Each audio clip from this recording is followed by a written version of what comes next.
Yoruma gerek yok.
Çocuklar gelmeyin siz. Heh, gelmeyin.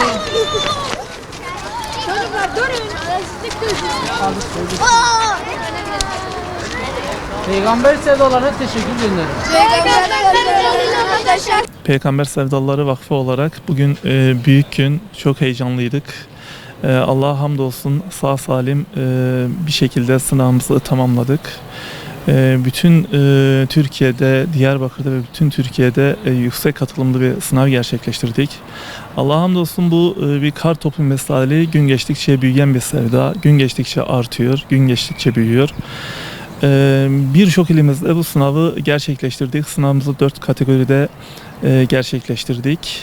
Birinci kategori 4. ve 5. sınıflar, ikinci kategori 6, 7 ve 8. sınıflar, üçüncü kategori lise grubu 9, 10, 11 ve 12. sınıflar sınava dahil oldu.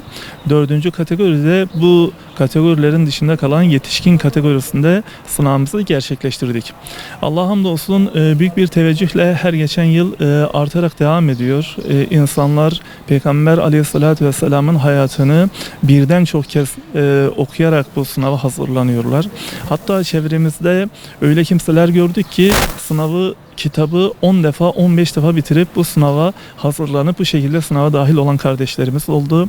Neticede birkaç aydan beridir kitabı okuyorlar. Aleyhissalatü Vesselam'ın hayatını öğreniyorlar. O öğrendiklerini hayata aktarma adına bir çabanın içine giriyorlar. İnşallah bu çalışmanın neticesi olarak da umre ödülü kazanarak onu görmeye muvaffak olacaklar. Bugün sınavımızı da gerçekleştirdik. Sınavımızın sonuçlarını yakın bir dönemde inşallah çabucak açıklayacağız. Ama bugün gerçekleştirdiğimiz sınavın 1. ve 2. kategorileri saat 4'te Rehber TV ekranlarından canlı olarak soru çözümü yoluyla gerçekleştirilecek. 3. ve 4. kategorilerde de inşallah bu akşam yine saat 20'de Rehber TV'de soru çözümü gerçekleştirilecek. Katılımcılar kendilerini bu programı seyrederek test edebilecekler. İnşallah dediğim gibi yakın dönemde sonuçları açıklayacağız ve bu ödülleri kazananları da açıklayacağız. Bu sevdayla yanıp tutuşanları da inşallah Mescid-i Nebevi'ye gönderip bu sınavın belki de küçük bir örneği, küçük bir hediyesi olarak onları oraya göndereceğiz. Niye küçük bir hediye diyorum umre için? Çünkü Aleyhisselatü Vesselam'ın hayatını öğrenip hayatına aktarmak bizim için en büyük kazanç, en büyük hediye olduğunu düşünüyorum.